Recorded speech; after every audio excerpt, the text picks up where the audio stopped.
Now that you've listened to my story,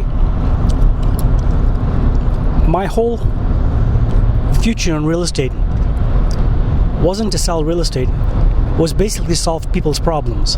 And I didn't realize that for almost 9 years in the business. Everything I did was to solve people's problems.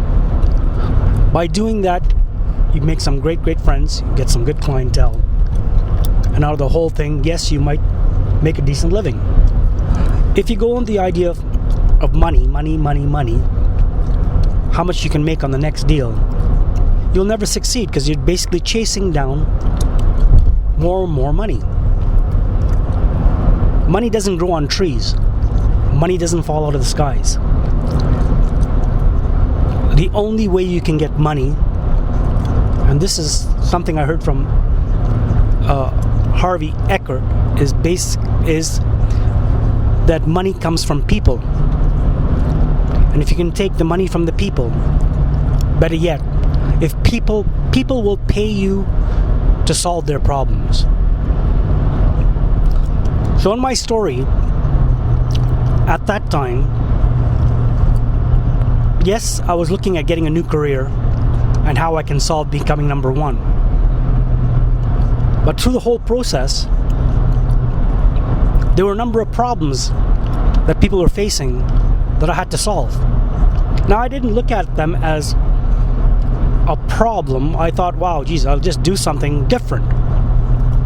So when you're trying to get ahead or try to get a career for yourself, or anything you're trying to do to help you succeed in life and become very successful, you've got to think outside the box, and that is what's the problem and how to solve it. The first part of my book was about solving the problem where people had to call the office or call the realtor and then have to make it there at a certain time to pick up the key before the office closed.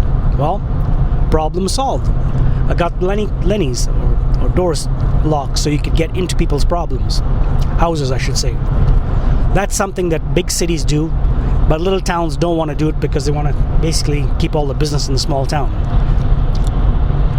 They make excuses by telling the client, well, I'd like to know who's coming through your property and tell you when they came through and all the rest. That's why we don't put these lockbox on. But in reality, those lock boxes are all computerized.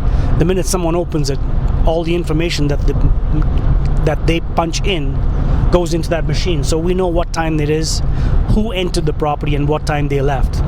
So for security reasons, it was perfect. Actually, it was better than phoning me or phoning a realtor up and saying, okay, I can pick up the key. Because you don't know if you went somewhere else with the key or lost the key, or it's a dangerous game in a sense. Then the next problem was, how do you get more buyers so the price goes up? And that is by advertising. When you don't advertise a property and you're paying good money to sell the property, you're not doing any justice to your sellers, because you're not exposing the property to more than one buyer.